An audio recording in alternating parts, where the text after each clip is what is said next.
एक बार की बात है, गगन और माधव खेतों में काम कर रहे होते हैं कि तभी गगन को ट्यूबवेल चलने की आवाज सुनाई देती है।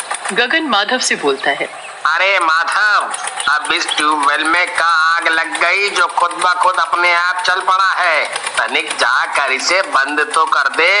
भैया, हम अभी जाकर देखते हैं कि क्या बात है, जो ट्यूबवेल खुद ब खुद चल पड़ा है। ऐसे बोलकर माधव ट्यूबवेल के पास जाता है और देखता है कि ट्यूबवेल में एक सुंदर सी लड़की नहा रही है, जिसे देखते ही उसकी आंखें फटी की फटी रह जाती हैं। अरे, ये सुंदरी इतनी दोपहरी में अकेली इस ट्यूबवेल में क्या कर रही है?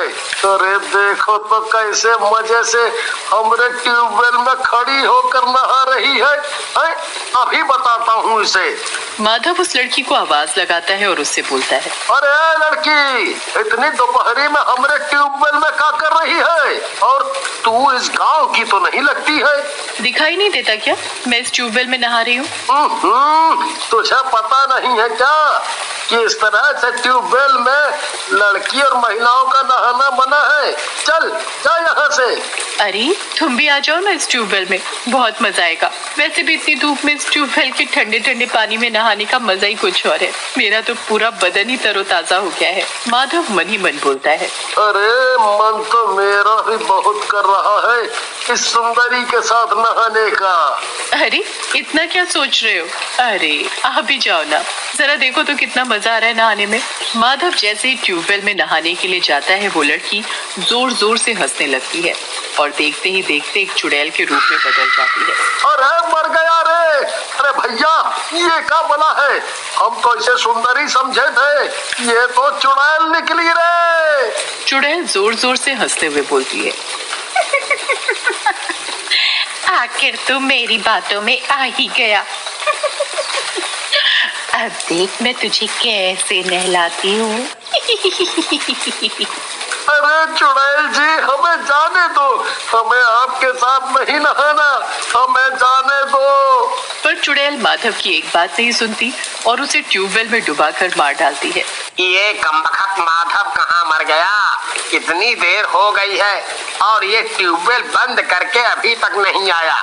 लगता है हमें ही जाकर देखना पड़ेगा। गगन ट्यूबवेल के पास जाता है और देखता है कि ट्यूबवेल में माधव की लाश तैर रही है। माधव को ऐसे मरा देखकर गगन के होश उड़ जाते हैं। गगन भागता हुआ माधव की पत्नी सुधा के पास जाता है और सुधा को सारी बात बताता है। माधव की मौत की खबर सुनकर बेचारी सुधा का रो रो कर बुरा हाल हो जाता है। सुधा के रोने की आवाज सुनकर वहाँ पर गांव के कुछ लोग और मुखिया जी आ जाते हैं। फिर सभी मिलकर ट्यूबवेल के पास जाते हैं। सुधा माधव की लाश को देखकर जोर जोर से रोते हुए बोलती है, हे भगवान, ये क्या हो गया? अरे कोई ट्यूबवेल में डूबकर कैसे मर सकता है? ये तो सोचने वाली बात है कि कोई इतने कम पानी में कैसे डूब सकता है। फिर सभी लोग माधव की लाश को ले जाकर उसका क्रियाकर्म कर देते हैं। अगले ही दिन रजत नाम का आदमी खेतों के रास्ते से अपने काम पर जा रहा होता है कि तभी उसे किसी लड़की के गुनगुनाने की आवाज सुनाई देती है।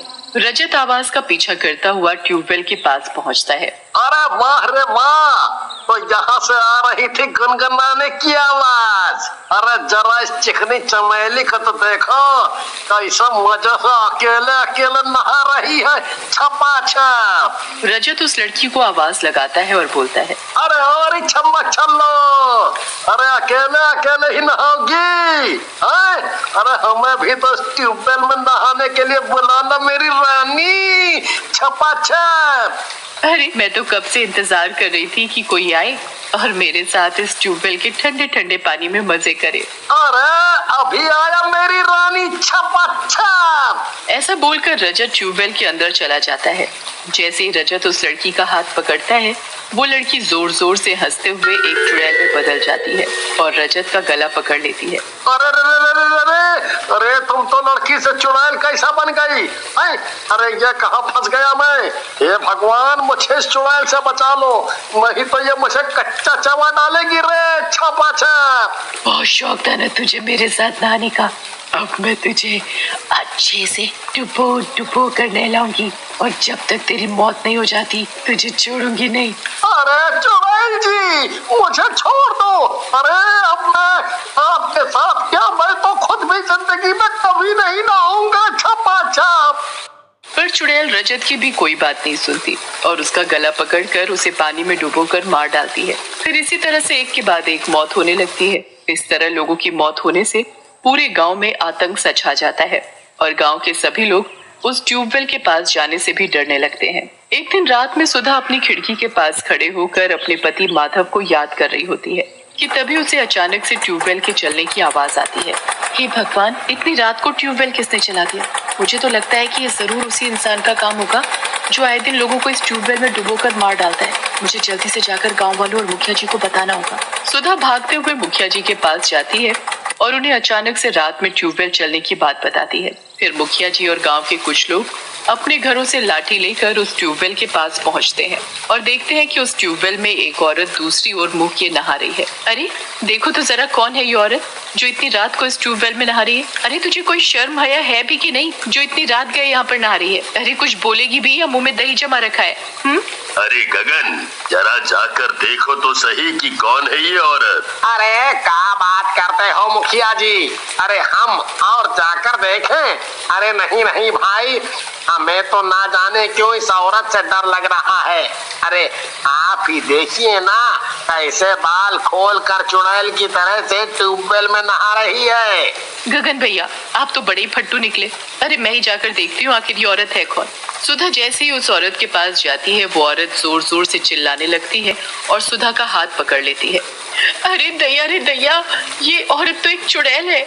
हाँ, मैं एक चुड़ैल हूँ। अब मैं किसी को नहीं छोड़ूंगी, मैं सभी को मार डालूंगी। चुड़ैल को देखकर वहाँ खड़े सभी लोग थर थर कांपने लगते हैं। अच्छा, तो तू ही है जो आए दिन लोगों को इस ट्यूबवेल में डुबो कर मार रही थी? हाँ, मैं ही हूँ जिसने सबको इस ट्यूबवेल में डुबो कर मारा है और अब तुम सभी की बारी है मरने की। अरे आखिर हमने तेरा क्या बिगाड़ा है जो तू हम सब के पीछे पड़ी है? तभी मुखिया जी धीरे से गगन से बोलते हैं। ये चुड़ैल बहुत ही खतरनाक है, हम लोग इससे नहीं निपट सकते। गगन, तुम एक काम करो, तुम जल्दी से जाकर पहाड़ी वाले तांत्रिक बाबा को यहाँ पर लेकर आओ। तब तक हम लोग इसे अपनी बातों में उलझा कर रखते हैं। गगन जल्दी से जाकर पहाड़ी वाले तांत्रिक बाबा को ट्यूबवेल के पास लेकर आता है। अच्छा, तो तू है जो लोगों की जान की दुश्मन बनी हुई है। तेरी ही कमी थी। तुझे क्या लगता है तू मुझे मार डालेगा? तू नहीं जानता मुझे कि मैं क्या भला हूँ। बाबा कुछ कीजिए, नहीं तो ये चुड़ैल हम सभी को मार डालेगी। तांत्रिक बाबा मंत्र पढ़ना शुरू करते हैं और चुड़ैल से बोलते हैं। बता, क्यों मार रही है तू इस गांव के लोगों को? आखिर क्या बिगाड़ा है इन लोगों ने तेरा? बोल, नहीं तो अभी कभी मैं तुझे भस्म कर दूंगा। मैं तेरे इन बेकार के मंत्रों से नहीं डरती। फिर बाबा अपने झोले से पवित्र जल की शीशी निकालते हैं और चुड़ैल के ऊपर जल छिड़कते हैं। अरे कमबख्त तांत्रिक, ये क्या कर रहा है तू? तुझे तो मैं छोड़ूंगी नहीं। तू यहाँ से जाती है या नहीं? नहीं जाऊंगी, जब तक मुझे इंसाफ नहीं मिलेगा मैं यहाँ से कहीं नहीं जाऊंगी। इंसाफ? कैसा इंसाफ? मैं पड़ोस के गांव में रहा करती थी। गर्मियों के दिन थे और हमारे गांव में पानी की बहुत किल्लत हो गई थी। मैं रोज इस गांव में आई और खेतों में काम कर रहे कुछ लोगों से पानी की मदद मांगी।